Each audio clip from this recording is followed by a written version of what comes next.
Ако идната недела би се одржале парламентарни избори, победник ќе биде ВМРО-ДПМН, покажува најновата анкета на Институтот за истражување на политики и добро владење Скопје. Според анкетата, граѓаните најмногу доверба имаат во партијата на Мицкоски, за која кажале дека ќе гласаат 19,5%. За СДСМ пак би гласале 12,6% од испитаниците, што значи дека социјалдемократите имаат за 7% помала доверба од ВМРО-ДПМН. На трето место е ДУИ со 5,3%.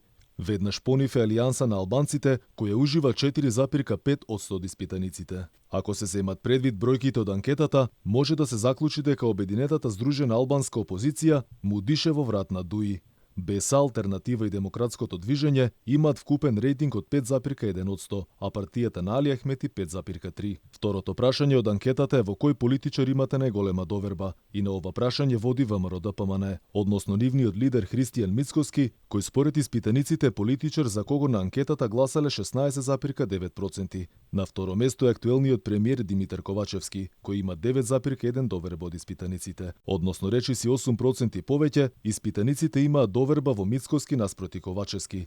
Третото место според анкетата му припаѓа на Стево Пендаровски, за кого се изјасниле 6,1%. Анкетата според истражувањето на институтот е спроведена телефонски во период помеѓу 5 и 9 ноември годинава, на репрезентативен примерок на ниво на Македонија во примерок од 1050 испитаници. И последната анкета на ИПИС водството припадна на партијата на Мицкоски, каде за ВМРО-ДПМН би гласале 20,3%, а за СДСМ 11,3%. И на таа анкета политичар во кој народот има најмногу доверба беше Мицкоски, по него Ахметија, на трето место беше Ковачевски.